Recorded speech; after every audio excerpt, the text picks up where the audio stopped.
Atlantic Cape Community College and the New Jersey Consortium for Immigrant Children team up to help you qualify for DACA. Plus, we cover other important information for our immigrant community.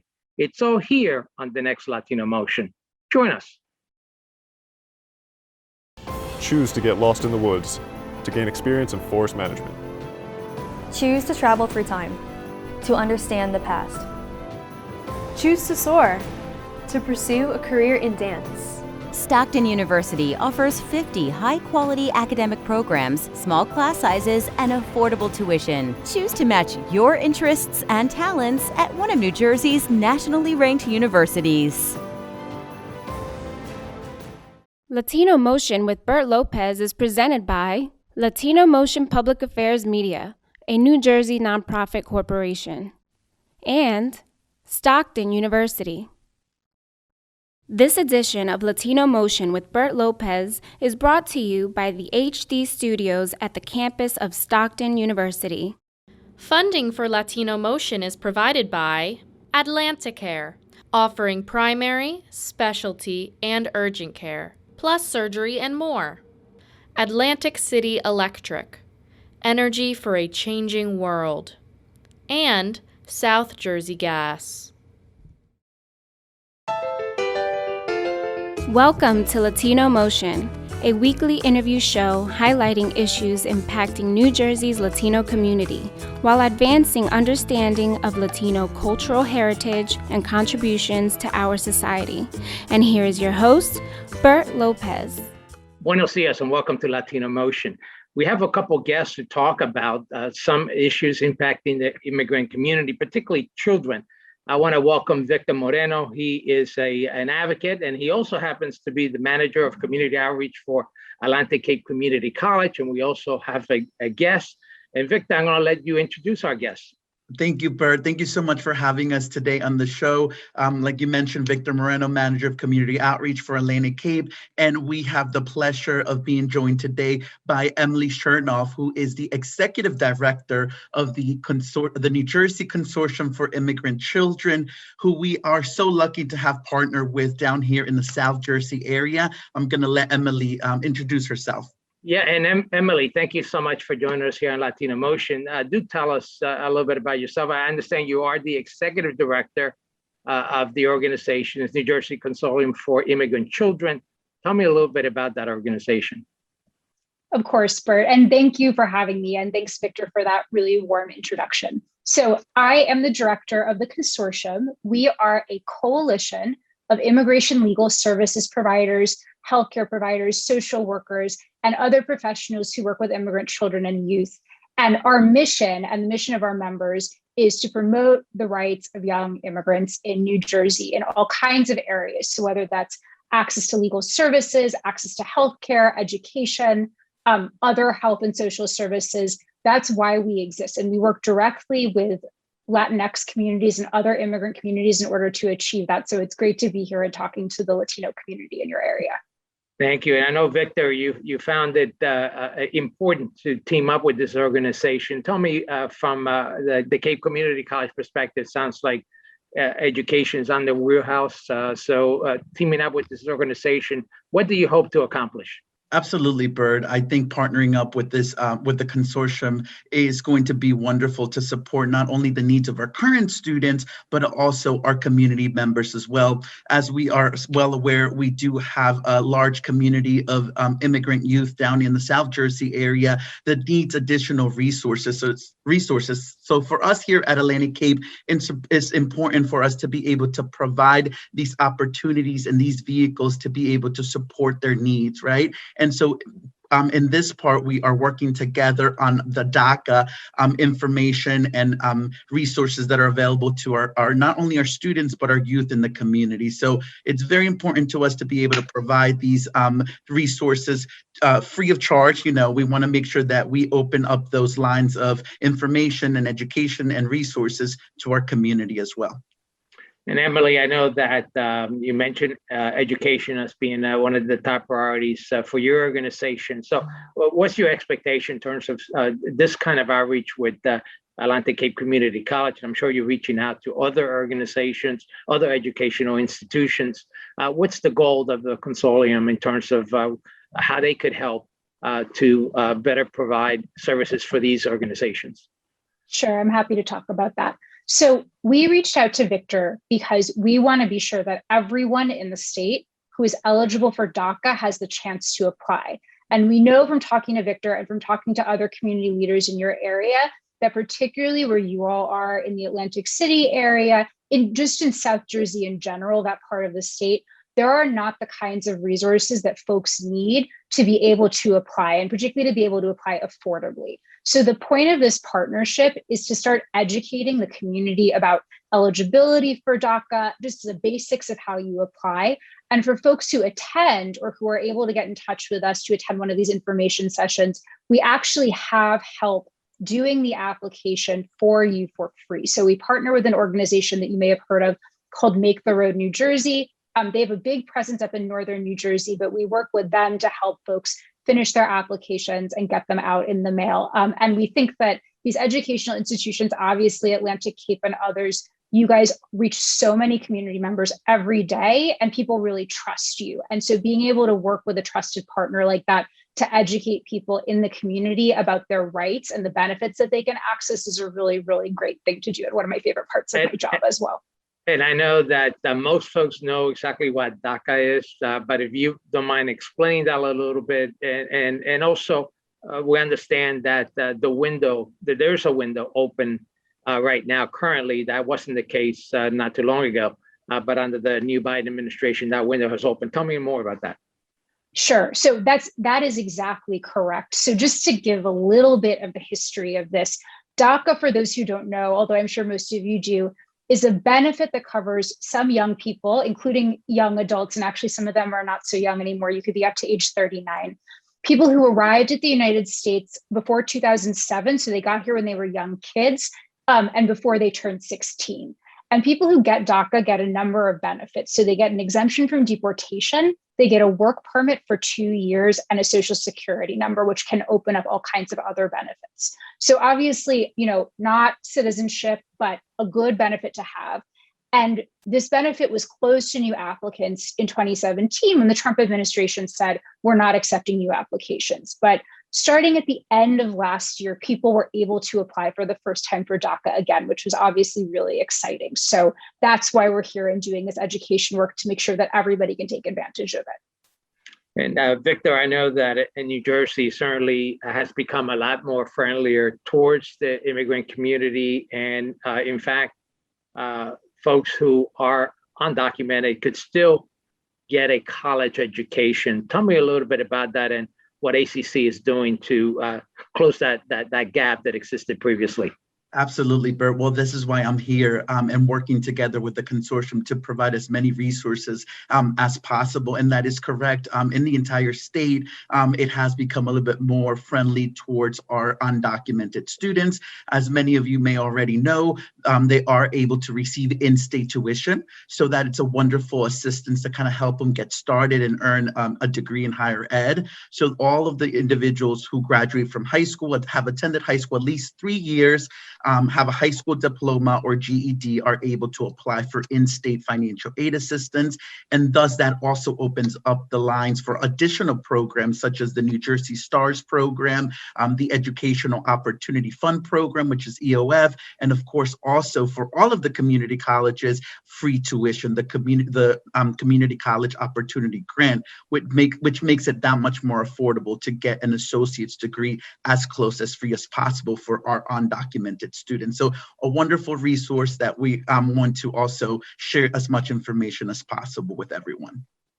And Emily, I know that certainly it's been a challenge for immigrant children. And one of the things is education, so vitally important. Kids have been able to go up to high school and then have not been able without having to pay the full ride to go on. So this is very, very important. You mentioned that the window has opened up in New Jersey, and particularly in South Jersey. How many more children you think could qualify for DACA? So I don't have figures for South Jersey specifically, although I would love to know that information, but we do know, or at least Migration Policy Institute, which is a respected national think tank, has estimated that there are over 50,000 people in New Jersey who qualify for DACA, but do not currently have it. And that's way more than actually have it right now. So there are a lot of people who are eligible to apply who haven't done it yet. Yeah, that's good. That's great information. We have a lot more to discuss. I'd like to know a little more about some of the aspects of your organization. We're going to take a quick break. We'll be right back with more Latino Motion. Latino Motion with Bert Lopez is presented by Latino Motion Public Affairs Media, a New Jersey nonprofit corporation. Join us online at www.latinomotion.tv. Find us on YouTube, Facebook, and Twitter. We encourage your comments and contributions for show topics.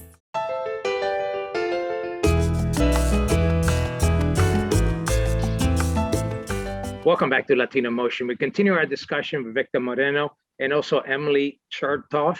Hopefully I didn't mispronounce your name too badly, but you're the executive director of the New Jersey Consortium for Immigrant Children, and Victor Moreno happens to be the manager of community outreach at Atlantic Cape Community College, and he also wears a lot of other hats. I know we were talking about your connection in terms of ACC education and the programs for DACA.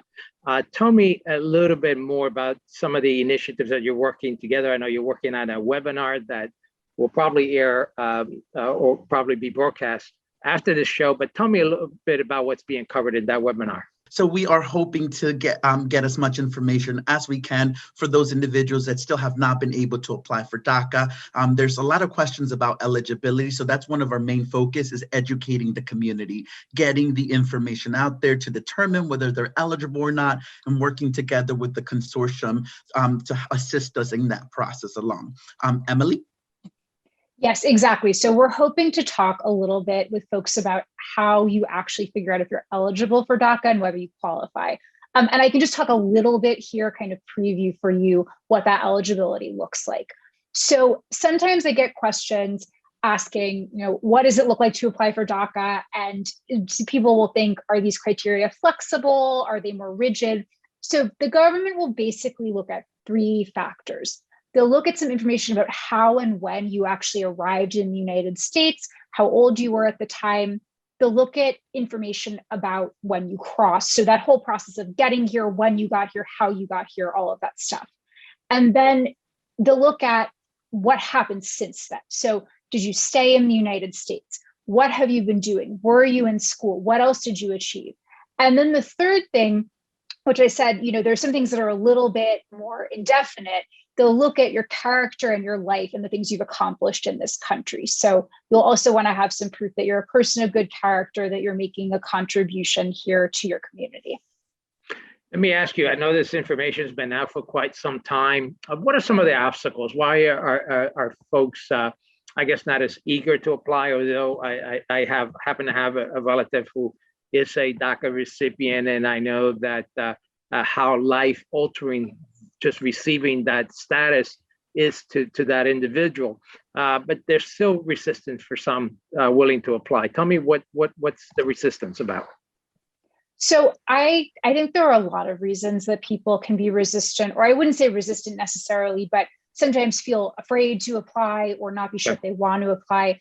That can be anything from just what people have lived through over the past 4 years and how difficult it's been for the immigrant community, how much they felt targeted by the government. I think that has made some people hesitant to do anything where they're involved with the government or revealing themselves to the government, which I totally understand. I think that there are people who, just can't afford it even, particularly at a time where we're in a pandemic, where people are struggling to buy basic necessities. That application fee, and particularly if people think they're going to have to then pay a lawyer on top of it, that can be really prohibitive for some families. And then I think, just not knowing where to start. There are a lot of documents that you have to collect for DACA, and for some people, they get a little bit frustrated or discouraged in that process, and then they want to stop. We do have our program with Make the Road is kind of targeted around helping people work through that if possible. So we do have help for folks who are collecting documents if you're eligible. And that's one of the things that we can connect you to if you attend this webinar that we're doing. Great. Hey, Victor, I know that you've been putting the word out and certainly doing this webinar. And what other avenues will you be looking to put out there in terms of reaching the local Latino community, particularly those who qualify for DACA? And by the way, this is not just for Latinos, right? This is any immigrant who happen to fit and qualifies for this program. Victor? Correct, Bert. We want to make sure that everyone's aware all communities are welcomed. Anyone who is not just Latino, but are from other countries as well, and may qualify, are also eligible to apply. And we are also here to support them and provide them with as much assistance as possible.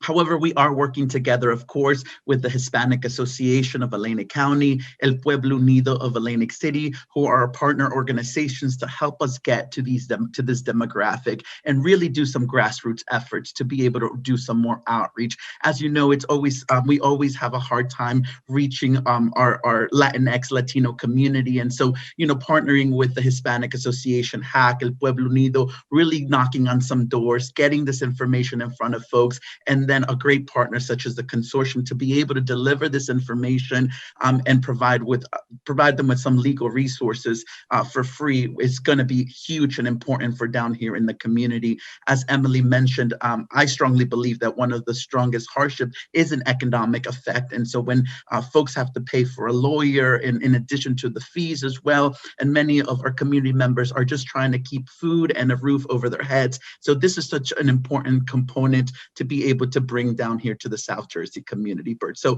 we are going to definitely offer this presentation hybrid, which is very unique to us here at Atlantic Cape. It is going to be live streamed through the Hispanic Association social media handles, as well as El Pueblo Unido. We're also going to host folks in person. So that's really important, in this new COVID age and world. We're trying to get creative and reach as many folks as we can.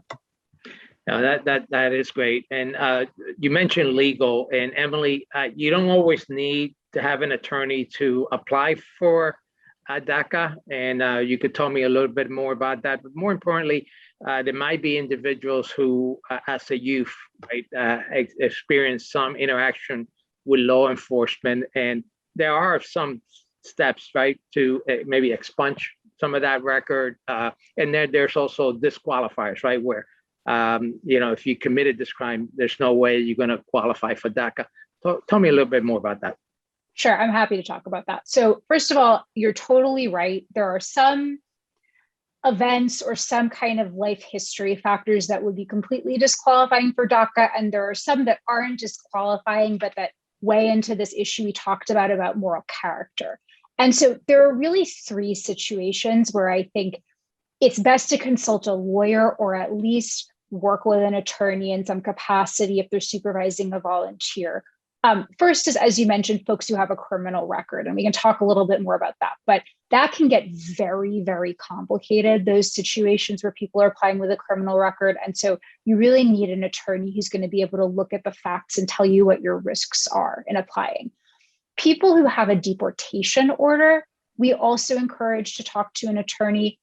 It's not disqualifying, and it's also not necessarily a situation that will put you in danger, but it is best if you have a deportation order to understand the risks of applying and to really make sure that if you apply, you're putting in your best possible application, because if it gets rejected, you are potentially opening yourself up to some kind of interaction with the government that you'd rather not have. And then the last situation that can get a bit complicated, most people get here and then they don't leave the United States. But for folks who have traveled outside the country since they arrived, there are some rules around how long you can have left the United States and when, and sometimes that travel will be disqualifying. So again, that's a situation where you should be consulting an attorney, an accredited representative, or at least a volunteer who's being supervised by someone like that. That's great guidance. We want to continue this discussion. We certainly have a lot to still cover. We're going to take a quick break. We'll be right back with more Latino Motion.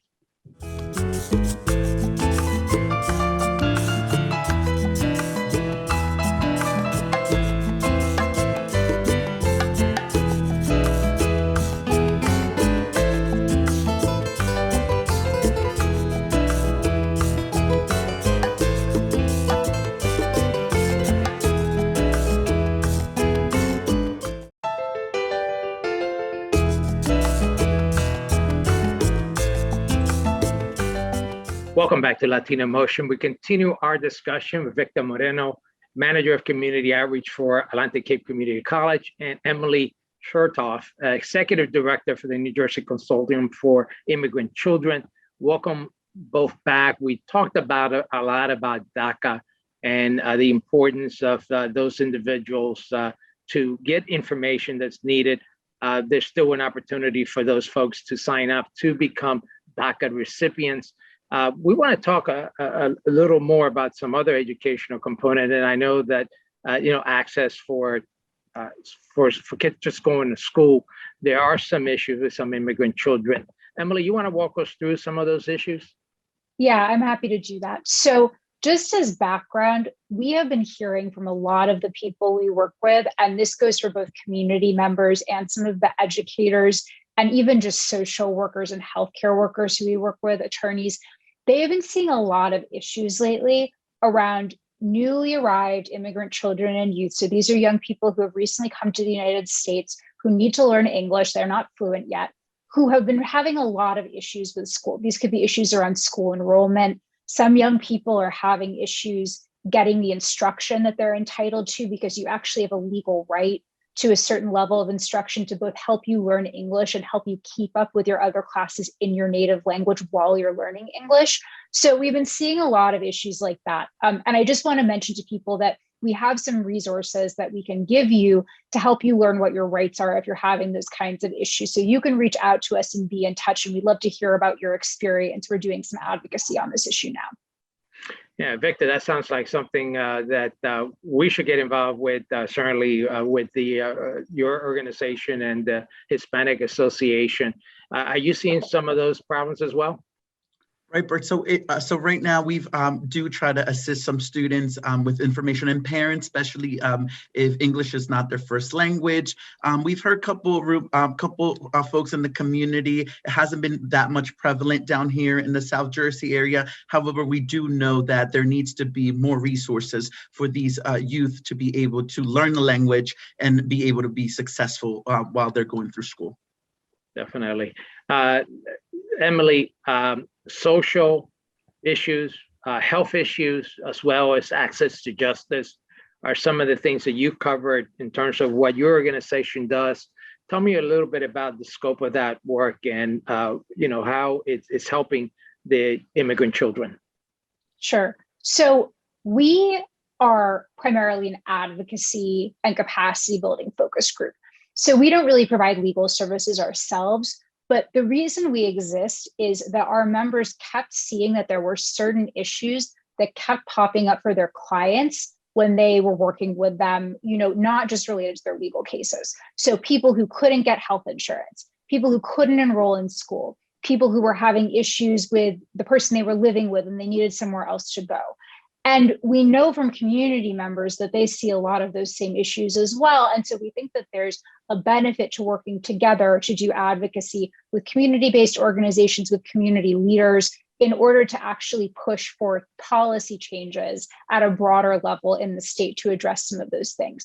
So we work in coalition on healthcare. We're hoping to expand healthcare so that it will cover all children and youth in New Jersey this year, and that would include undocumented folks. So there's a bill pending right now in the legislature that would expand eligibility, and in about a year after that passes, folks would become eligible. We also do work on access to justice, trying to get more support for legal resources that are free or low cost. But anyone who's interested can come to our website, and I'm happy to provide that information to folks. We do a lot of advocacy on different issues, and we love to work both with professionals and with community members as well.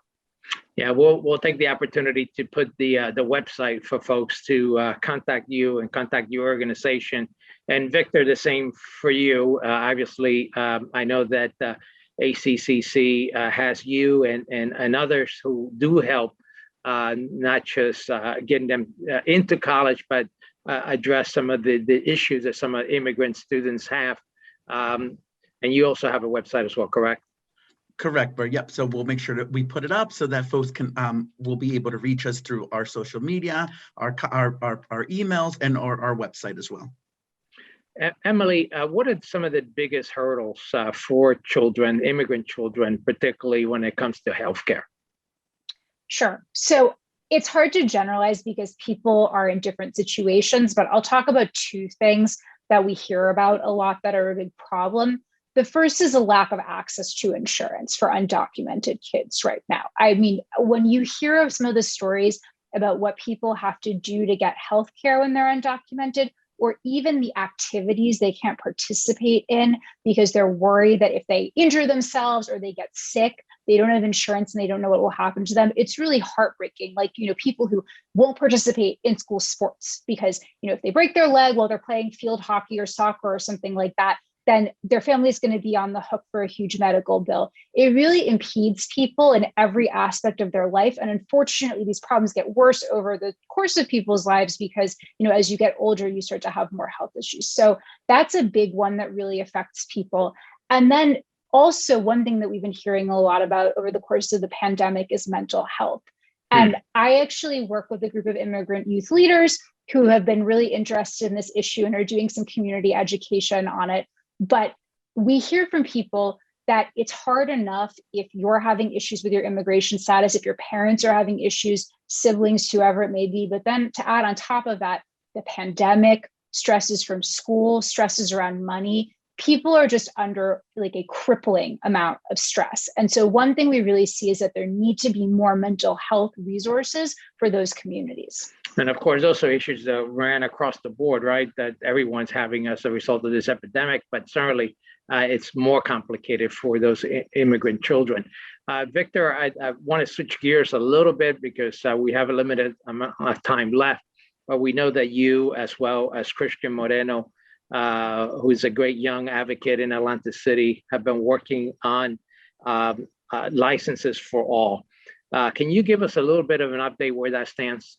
Yeah, absolutely, Bert. And so, as you know, starting May 1st, the Commission for Motor Vehicle in New Jersey has started giving appointments for those folks that fulfill the 6-point requirement to be able to obtain their permit for driver's license. So that's what we're currently seeing right now, Bert.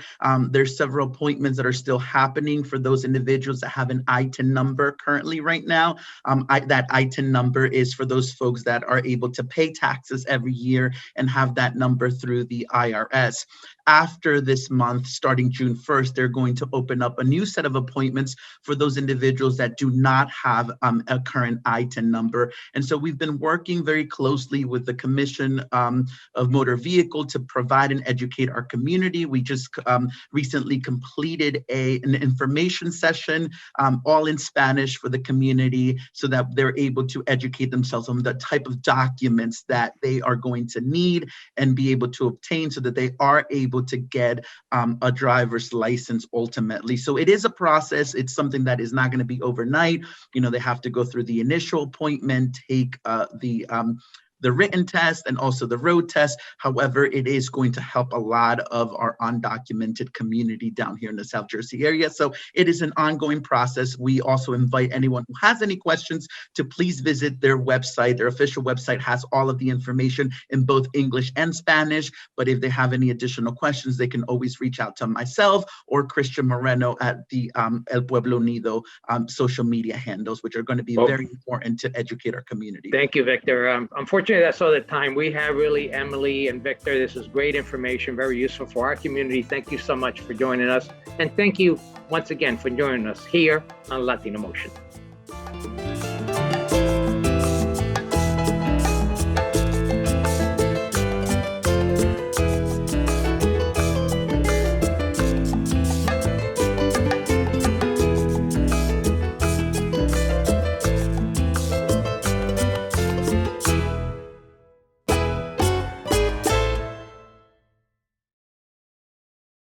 Choose to get your feet wet, to learn more about protecting our environment. Choose to read minds, to understand the human brain. Choose to get your hands dirty, to create a masterpiece. Stockton University offers 50 high-quality academic programs, small class sizes, and affordable tuition. Choose to match your interests and talents at one of New Jersey's nationally ranked universities. Funding for Latino Motion is provided by Atlanticare, offering primary, specialty, and urgent care, plus surgery and more. Atlantic City Electric, energy for a changing world, and South Jersey Gas.